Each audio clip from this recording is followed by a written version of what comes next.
the number one component, especially in an interview. I mean, you're talking about the Ritz-Carlton. It's pristine. It's perfection. You go in and they focus on everything being beautiful and impeccable and clean. And so I knew the environment I was going in. And so I would recommend to any young chef or aspiring chef, you have to know the environment that you're going into. Welcome to the Private Chef Podcast, serving the 1%. I'm your host, Hannes Henche, and on our show we speak to the best chefs, how they honed in on their skills to excel in the industry, and what it takes to work as a private chef for some of the most exclusive clients in the world.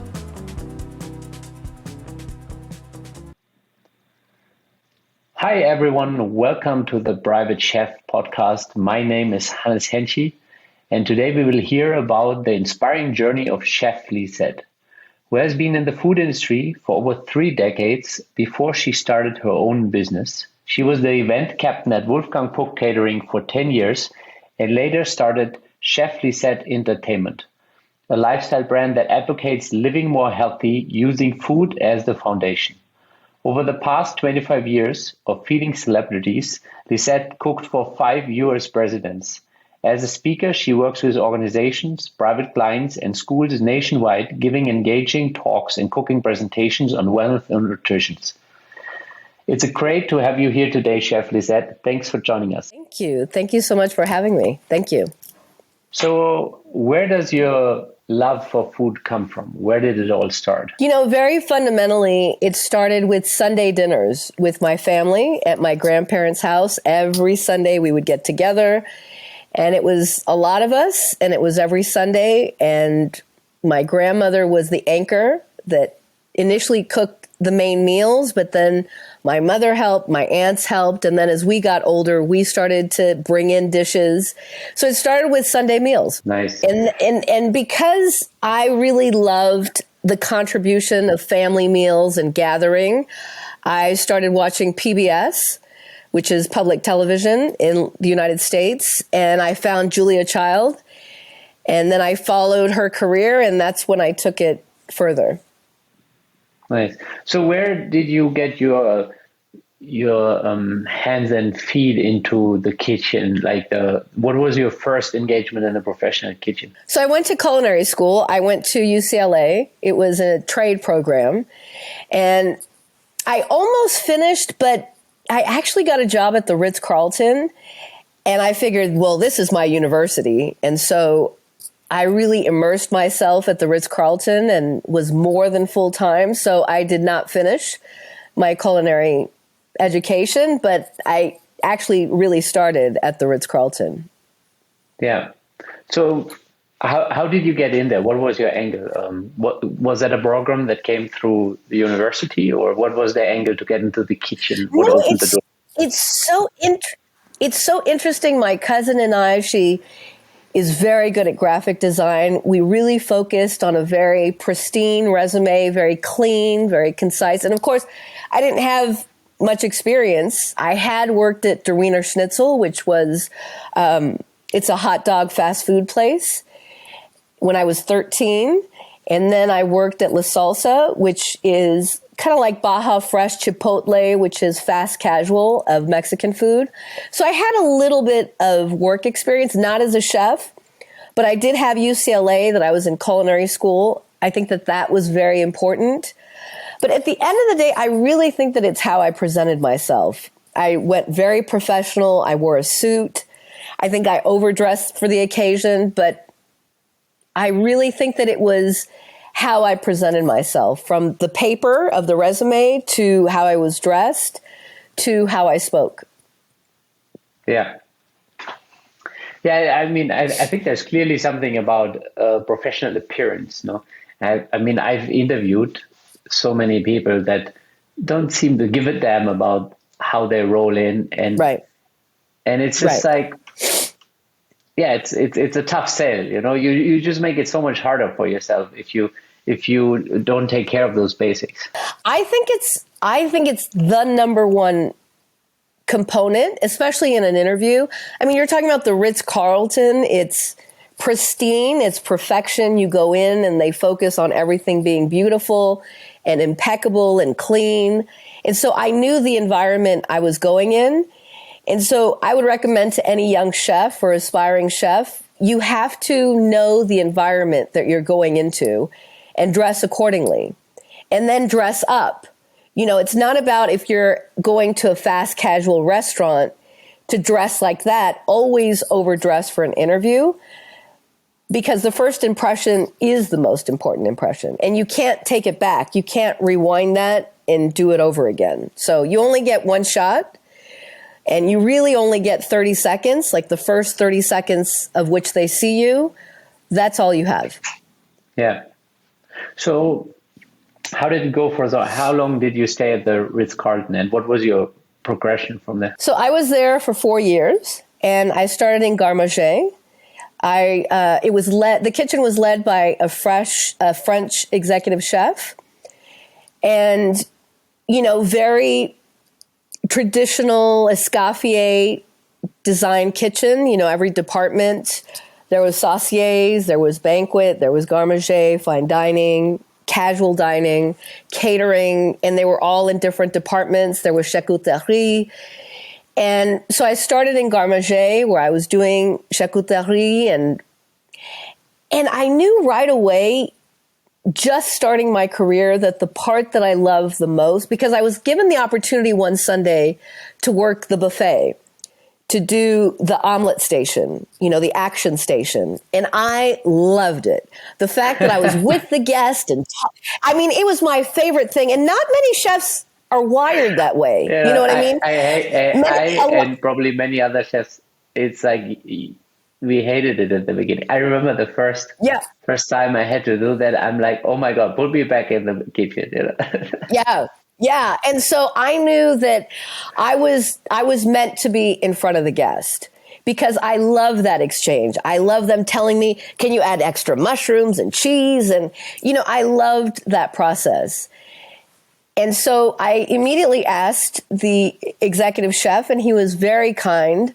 I said, can we do in the lobby lounge, which was a very fancy area that they had live entertainment several days a week, can we do like a tapas, Spanish style action station? And that was my idea. And he said, yes.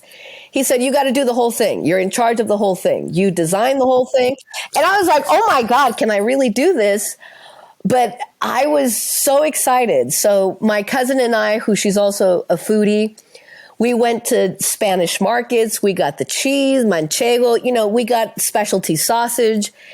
And I created a tapas station in the lobby lounge. And I love that.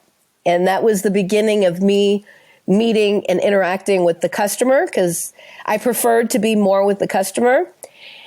And, to the credit of the general manager, Jeff Young, he really led the hotel of lateral service, meaning he enabled you and encouraged you to cross-train in every department, not just the kitchen, but in housekeeping and front desk and concierge. And I took advantage of that. So I wanted to work in every department. Even though I loved being a chef, I knew that it would somehow inform me being a chef by knowing how every component worked. And so that's one thing I tell young chefs all the time is learn. Always keep learning beyond what is your job. Because the more connection points that you have to how the customer experiences where they are, which is the Ritz-Carlton, the better you're able to serve them. And so I worked in concierge. I was a banquet captain. I was a banquet server. I was the film liaison for the Ritz-Carlton. So when movies came, I would coordinate all of their interactions with the hotel. And I worked pretty much every position in the hotel, except for engineering. I did spend a little time in housekeeping, but I loved every department. I think what you're saying is actually from my German kind of background is in the German apprenticeship, they very much encourage that too. Actually, you have to go front of house for some time to become a chef, and you have to go in the kitchen to become a professional waiter. So because they really it just enhances your perspective on things, and just being in someone's shoes helps you to Yeah. understand what they're going through, what the challenge is when you're at the end of the day trying to serve the same client. Absolutely. And what I loved about the general manager is anyone who had a leadership position at the Ritz-Carlton, vice president, you name it, before they started their position, they had to work 2 weeks in the kitchen. So they had to wear an apron, they had to chop onions, they had to do it all. And I love that because, like you're saying, it enables everyone to empathize with each other. It enables everyone to understand what the job entails, what they're doing. Yeah. Did they also put the chefs in the office? Yeah, they did. I mean, everyone, the executive chef and the sous chef did front desk work. I mean, everyone cross-trained, absolutely. Oh, wow. Yeah, I think it was wonderful. I think it's very, very smart. But I think this is part of success. Like if I think about a house that's run by an entire team that had that level of kind of like cross-training, that just speaks for itself. I mean, beyond that everybody is top of their game, they have that extra understanding of what's going on in the entire building. The other thing, you hear the words corporate culture a lot, and that corporate culture translates into every business, even restaurants, big and small. But the truth is that in a very subliminal way, when you're cross-training everyone in the building, that's where the culture gets created. That's where teamwork really gets cohesive because everyone understands what everyone's job is. Not to mention, it's very, very practical. If someone calls off sick, anyone else can jump in and do their job. It's very, very smart business, I think. Yeah. Yeah. So what was your progression like after the Ritz-Carlton? When did you turn towards a kind of a more private chef kind of environment? That actually came later. Before I became a private chef, I started doing catering. I worked with many different catering companies, including Wolfgang Puck. Because even though the Ritz-Carlton was so sacred, it still is my favorite job that I've ever had in 33 years. I love it. But early on, I used to follow Julia Child a lot in her life. Where was she at a book signing? Where could I find her? I was dying to talk to her early in my career, and I was able to do that. So she did a book signing at Bloomingdale's in Century City, and I was very sick, but I went anyways because I had to finally just thank her. And I asked her, because it was very early on in my career, and I asked her, what can you tell me? I'm just starting off as a chef. And she said two things that I've held for the rest of my career. Be humble and always keep learning. And so being humble and always keep learning means that you're always willing to start from scratch. And so even though the Ritz-Carlton, I could have definitely built a lifelong career there, I wanted to keep learning, like Julia Child recommended. And so I wanted to get into catering. And so at some point I had 7 or 8 different jobs between the Ritz-Carlton, because, as a chef, your schedule changes. Sometimes you have a full week. Other times they only need you part-time. And so I was able to manage a full-time career as a chef by having 7 or 8 different jobs, which is what I always recommend chefs to do. Like, don't just stay, if you love where you're at, that means it's time for you to go. That means you're too comfortable. You know what I mean? Yeah. It doesn't mean leave the next day, but it means you got to keep trying new things to test your skills. The only way you're going to become a great chef is to continue to test your skills. And you're not going to do that in the place that you've already mastered. You know what I mean? You have to keep pushing yourself. And that's something that no one can do for you. And so I started at different catering companies. And before you know it, I was asked to do a private chefing job, which happened to be with 2 big-time producers in Hollywood. I went to their house. Tom Hanks and his wife were some of the guests there. And that's where my career started as a private chef. I really loved going into someone's home. It was just me as the chef. I was in charge of the whole show. And I love that. And so before you know it, I mean, it's very difficult to actually become a private chef. It's a very small circle. It's a very exclusive circle. So it takes time. You need recommendations. You need to have a little bit of experience under your belt. And so because I had the Ritz-Carlton, because I had that first client and some other premier catering companies, that was like the stepping stone of how I built my career as a private chef. But it takes time, to be quite honest. Yeah. I think it takes time to build that trust with other people so that they can look at, the Right. resume that you build or the experience that you build and that they know that, they've hired the right individual. Nobody wants to kind of take the shot on you. And that's the interesting thing, or the chicken and the egg thing. I mean, you said something very important.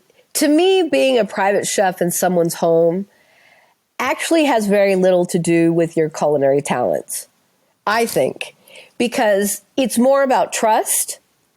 It's more about, can they count on you? Are you going to show up on time? It's more about, can they trust you with their kids, with their home, with everything that's within their world, their privacy. And most importantly, in a world with cell phones and, you could take a picture of anything, are you the kind of honorable person that if they tell you not to take pictures, you won't take pictures? And that's a very select few group of people. And when it comes to celebrities or, high profile executives, they don't want to take a chance. They honestly don't want to take a chance that you're going to come in and take a photo of their house or of them sitting on the couch or whatever, and then expose them. So, like I said, it gets even harder to get these kinds of jobs because they want to know that you have a track record of trust more than anything. Yeah. Yeah, definitely. And that's kind of the really hard one to crack for most people, is to make that transition where they come from the restaurant world. Because in the restaurant world, as a restaurant owner, you can still have so many different ways of being in charge that, okay, maybe they take a few ingredients here and there, or they eat a steak here and there, that they shouldn't. Those kind of things Right. happen. But you don't need to trust them with the keys. You don't need to No. leave them with everything that's sacred to you in your life in the middle of your home. So in a restaurant, you can still hire people that you might not fully trust. But if it's in your own home, you simply can't make or take the guess on that. Yeah, and you also have to have a very thick skin. And what I mean by that is, people want to test you. And what I mean by that is, I've had people leave, expensive watches worth $250,000, just leave everything out, leave their wallet out, leave everything out. And, they're testing you to see if you're going to take anything, to be quite honest. And so you have to have a thick skin to not take it personal, to know that you're the kind of person that you empathize and you understand that they are testing you and you know that you're being tested, and to be okay with it, to be quite honest, to not take anything personal. I think that's a big one, not take anything too personal. And the thing is, it's huge. It's huge. We never know what they've been through with whoever worked for them before. We never 100%. know where trust has been broken. So maybe whatever they're doing might seem crazy to us in that particular instant, but maybe it's given on the track record that they had with other people previously. Right. And the truth is, in restaurants for sure, there's a lot of cameras everywhere. There's cameras in the kitchen, there's cameras in the front of the house, the back of the house. And in a lot of homes, there are not cameras. I mean, most of the homes have cameras, but a lot of them don't. And so they want to know that they can trust you. And more importantly, it's not about the things in their house, it's with their children. If they have children, they want to know that they can trust you with their children, which I completely understand. Yeah. I mean, that's like the most sacred in their life, not when it comes down to the family itself. Everybody Right. wants to make sure that they are safe. Right. For sure. For sure. Yeah. And it's, again, I don't think that everyone should be a private chef. I do recommend that everyone try the experience because, if you went based on the philosophy that Julia Child taught me of always keep learning, then you want to try as many different culinary experiences so that you have a vast resume. The one thing that I do tell young aspiring chefs is to build your resume. Focus on building your resume with the right things. You got to be very careful about that. You have to be very strategic about that. And I think that being a private chef and putting that on your resume is a very good thing. Yeah. So how would you, if you meet somebody now, how would you encourage them to go down that pathway to become a private chef? If they're just starting out, and they have their first experience, but it's obvious that they're not yet ready, how would you guide them into that direction? I would first ask for them to cook for me. Like I'd need to know if they have culinary talent. I mean, because even though it's a paradox, even though I said that your culinary skill is not as important when you're a private chef, it is. They're hiring someone who has talent. So I would need to see if they have talent. So I would need for them to cook for me first. And then while I'm eating their food, I would just talk to them as a regular person. I would actually ask them questions that relate to their character. It's very interesting. What I learned from the Ritz-Carlton is they did not focus on, okay, this is the Ritz-Carlton, this is what we do, and this is the job, and this is what we need. They didn't focus on any of that. Most of the interview was spent on very interesting questions that revealed my character and my level of integrity. And I found that really fascinating. I haven't had any other interview situation where I was asked such in-depth questions about my character. So that's what I would do with this young aspiring chef.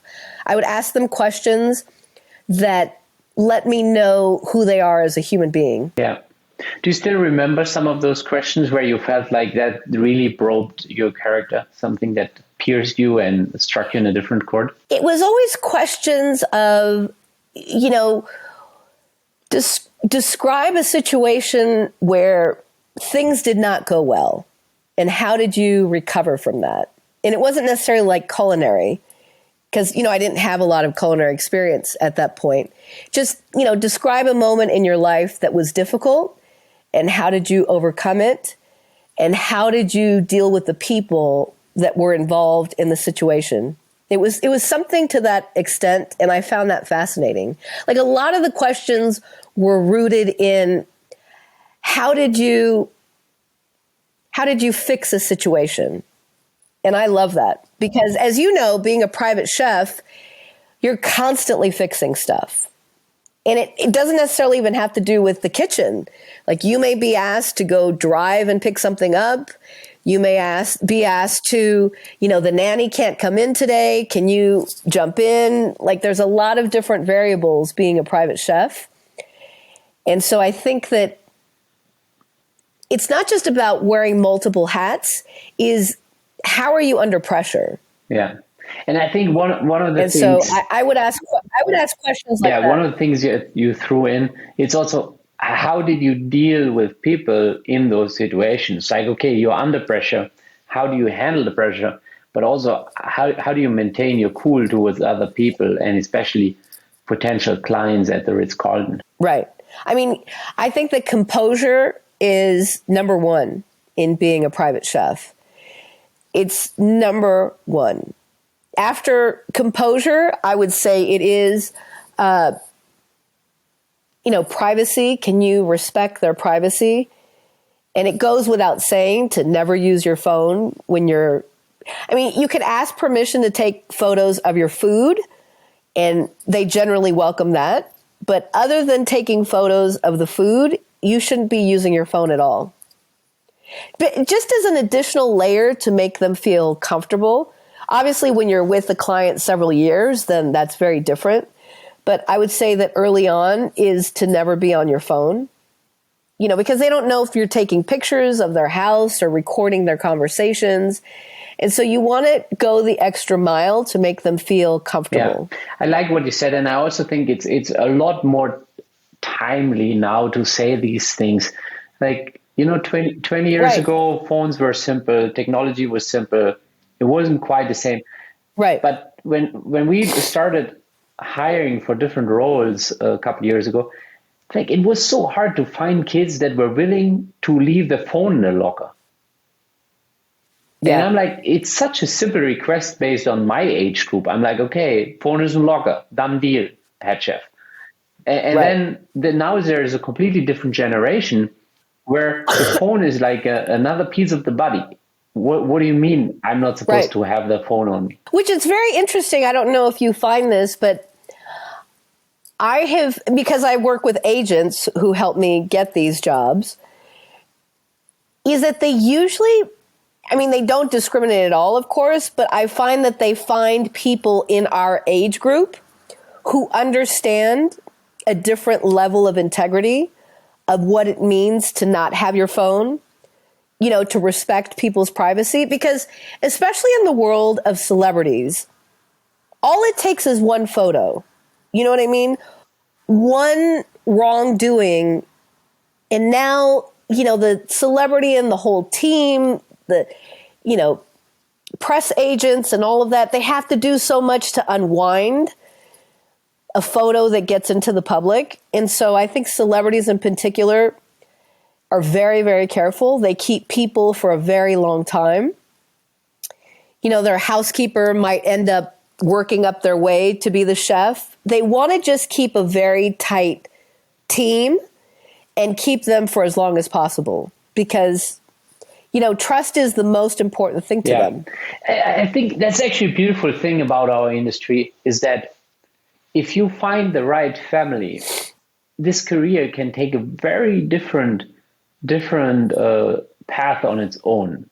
And for trust Right. and the right people, families are willing to really go a long way sometimes. Like I've seen one of the clients who decided to move himself coast to coast, and he was willing to not only shift the people working for him, but their families, and some of them even a little bit more extended than an immediate family, because he wanted to keep the team.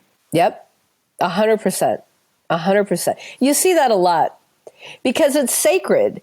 And, having continuity and having people who work well with each other. That's the other thing that we haven't talked about is as a private chef, you have to be a team player.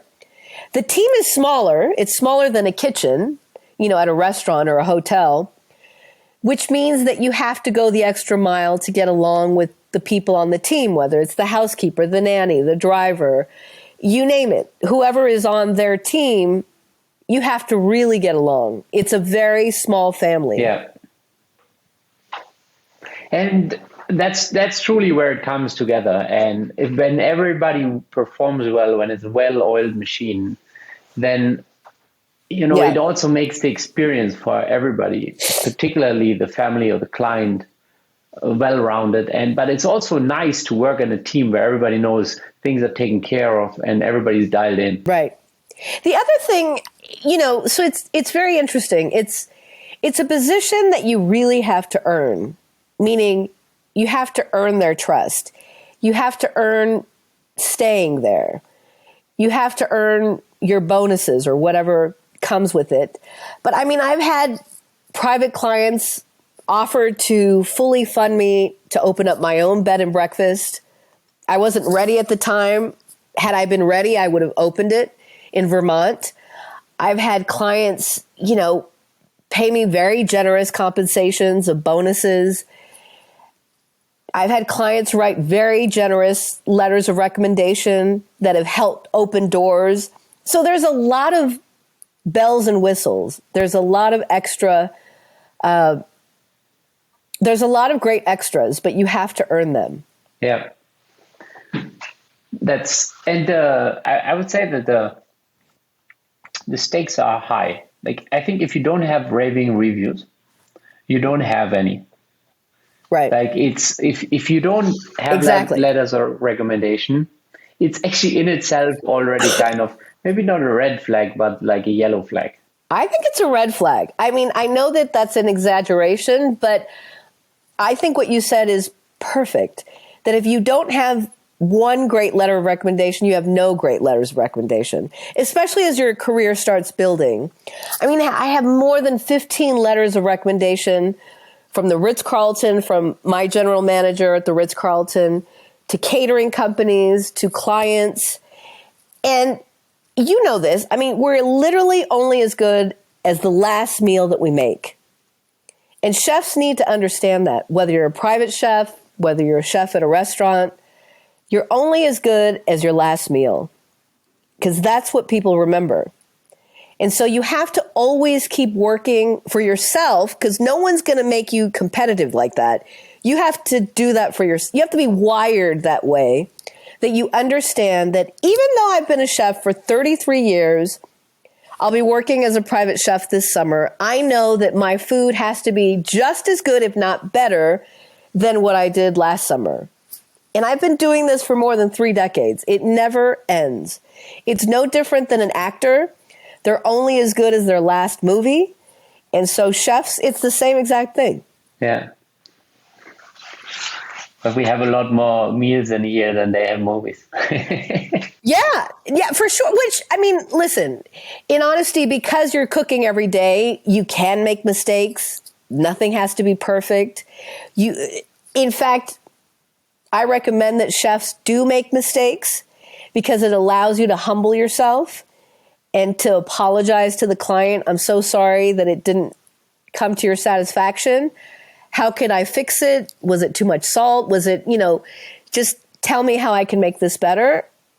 And just that exchange allows you to have more intimacy with your client. So sometimes the mistakes give you an opportunity to get closer with your client. Yeah. Because they know that you're humble. They know that you can apologize when you make a mistake, and that's fine. And that's actually what you're touching up on here is such a crucial piece to the whole thing, is how to handle that communication. Because it's, as you said, it's most of the time it's not there. And sometimes clients don't want to speak too much. And then we have to be very conscious about how much of the time we take to maybe gain understanding about their preferences or certain things. Yeah, I mean, I've had clients where I had no direction. I started and go. Like, you got to have, dinner ready at 7 o'clock. It's 6 people. I always find out, is there anything that anyone's deathly allergic of? Because obviously I don't want to serve that. And it's just go. Like, here's the markets, just have dinner ready by 7. Like on day 1, with 0 direction, no communication in between, that we want this, we want that. And you have to figure it out. And not many chefs have that. Because you have to understand, and you know this, that at a restaurant, you're given a lot of direction. If anything, you've got the menu, you have the recipe, depending on what kind of restaurant it is, because you want consistency. So there's a lot of direction at a restaurant, at a hotel, at a catering company. When you're a private chef, there's no direction. There's no instructions. And like you said, many clients don't want to talk to you at all. Yeah. They just will tell you, dinner is at 7, lunch is at noon. I'm going to have 5 people here. I'm going to have 10 people there. Go. And you have to figure it out. And I remember some of those days, what you just mentioned, where it's just like, okay, this is the kitchen. Okay, these are the timings. Let's go. And I'm like, okay, great. And day 1 is always kind of like, new kitchen, everything. You don't even know where the bowls are. You don't know where the... Right. And, it's up to you ahead of time to learn where the grocery stores are in the neighborhood. Many times you're traveling with the clients, so you immediately have to do research, know where the grocery stores are before you even get there.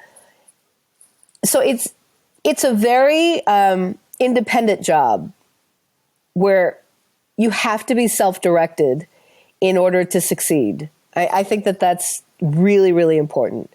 Aside from, understanding people's privacy and maintaining composure, you have to be self-directed to be a private chef. You won't make it if you're waiting for directions from people. So over the years, you also started kind of taking food to people, educating them about the possibilities around food. Is that something that's close to your heart? Oh, I love it. In fact, I want to do more of that. I'm trying to get away from being a private chef as my main job and do more speaking engagements. I want to travel around the world. I'd love to come to Germany, speak to culinary schools, hotels, wherever anyone would accept me. I would love to do that because it's my favorite thing. Again, it goes back to connecting with people. Do you know what I mean? And that's something that I would, if a young chef came to me and said to me, okay, tell me everything there is to be a private chef. I want to know the good, the bad, tell me everything. I would also tell them that get ready you're just going to be with one family. Whereas with the restaurant, things are constantly changing. You've got new guests. And so as a private chef, it's just with one family. They might have guests and all of that, but it's one family. And I really love things changing, which is why I loved catering. I love environments changing. I've worked on movie sets. I've done location catering where we've had to set up a kitchen from scratch wherever you go. I love that. I love the pressure I'm very good with pressure. I'm very, very good with high stakes pressure. And, so a private chef has to know that in addition to everything that we've said, they have to be okay with just being with one family. Yeah. You know what I mean? You have to keep it interesting for yourself. You have to, or, create a little side business. Like, are there other things that you can do on your days off that stimulate your creativity? Like recording a podcast. Yeah, exactly. Yeah. It's exactly right. But that's true. And I guess it very much depends on the families we work with. But I think especially some families, when they tend to get older, they very much have a routine, and then the meals start to become more and more similar, and maybe even the annual plannings of the celebrations, everything becomes more and more similar, and they're looking for less excitement. And then as a chef, you kind of have to see if that works for you. I love that you said that. Because at the stage in my career, I actually like clients like that because I'm working on other things. I have a podcast as well. I'd love for you to be on it. There's other things that I'm doing. And so just for my own bandwidth of how much information I can retain, I love clients who love signature dishes that I make, and we repeat them all the time, who are very simple eaters, and so they want just kind of a repetitive rotation sort of menu. But that's where I'm at right now. It took 33 years to get here. That doesn't happen overnight. Starting off as a private chef, I didn't want to do it full time. I did not do it full time because it wasn't stimulating enough for me. I wanted to create different dishes and be around different people. So that was my life in my 20s and my 30s. I'm now 52. So I love that. I love clients who aren't changing the menu every day. And I love that. Who don't always walk in on you last minute and change everything that you prepared already. Yeah. No, See, I've already done that. I mean, I feel like you know this. I mean, you earn your stripes in this business. You earn your stripes. I've had the difficult clients. I've had the fast pace, the high pressure, the last minute, the changing everything. I've had, clients that they say, I want barbecue ribs. It's going to be 15 people. I go shop for the whole thing. I'm starting to prepare. They cancel the whole thing. I've had all of it. I've dealt with all of it. And that's okay. Things change. But at this point, I love structure. I really do. Yeah. I really do. Yeah, I can relate to that. So one of my favorite questions is, beyond the kitchen, what do you consider a life well lived?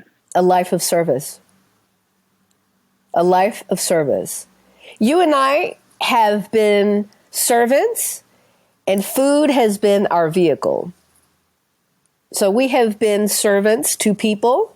We've been of service to people, and food has been our vehicle. And so a life well lived is being of service. Yeah, I can relate to that. Is especially like there are some of my clients that had real health issues, and food is, I think, so underrated when from a medical perspective. And I've seen the change we were able to bring about in their life, in the way they feel about themselves, and also really take on some real medical symptoms. And I think that's when the service component really strikes, when you're like, wow, I can actually elevate somebody's life experience. Oh my God. I love that you said that. I had a client in Vermont who had celiac disease, and, God bless her, she had a lot of pains if she ate the wrong thing. And so we did a lot of organizing. Anytime she would travel, I'd prepare things. She'd take them with her. Or if she could not do that, I would call the chef ahead of time and, talk at length about the foods that she could not eat. I couldn't agree more. I've dealt with, diabetes, heart disease, obesity, celiac disease, cancer, you name it. And food is absolutely primary to extending someone's life and enhancing, like you said, the quality of their life. So I truly believe that private chefs have such a sacred role in that respect. And unfortunately, not everyone can afford a private chef. And so that is why I really would like to do speeches and educate people about that component. People who do have these kinds of health issues, who cannot afford a private chef, but do need that education. I really want to expand my career to help people with that, because I feel that you and I, we have such a wealth of information that it should be shared, which is what you're doing right now. Yeah, originally when I started this, it wasn't so much about the component of, food to bring about change. Because I think there's so many podcasts that speak about health and food. And I'm really focusing on the private chef world, but it always slips in because it rings so true for me. And it's something that I'm personally very, very eager about to, I'm just so aware of what I'm eating and what I want my family to eat. Right. So naturally, I want to share that. And especially in the Western world, there's just, we're eating too much of the wrong things, too much even of the right things at times, and we're eating too much, period. Just the portions. We could just talk about the portions, and that's an entire subject in itself. So I couldn't agree more. Yeah, I couldn't. There's agree a funny more. thing is I don't remember if we did that in culinary school, but we were looking at old cookbooks, like 3 generations back, and the serving sizes were completely different. It's like humans had a different size stomach, but obviously not. It's just like what we consider normal now And I think there's still a difference between like if you order a coffee in Rome, that's like a quarter of the size than a coffee in New York. Yes. You know what's interesting to study, because I love fine china, is just study the history of fine china, of plates. Oh, yeah. They were smaller. Now they're bigger. If you go to any fine restaurant and they're a little bit bigger, if you study back to what plates look like in the 40s and the 50s and the 30s, they were smaller. Yeah.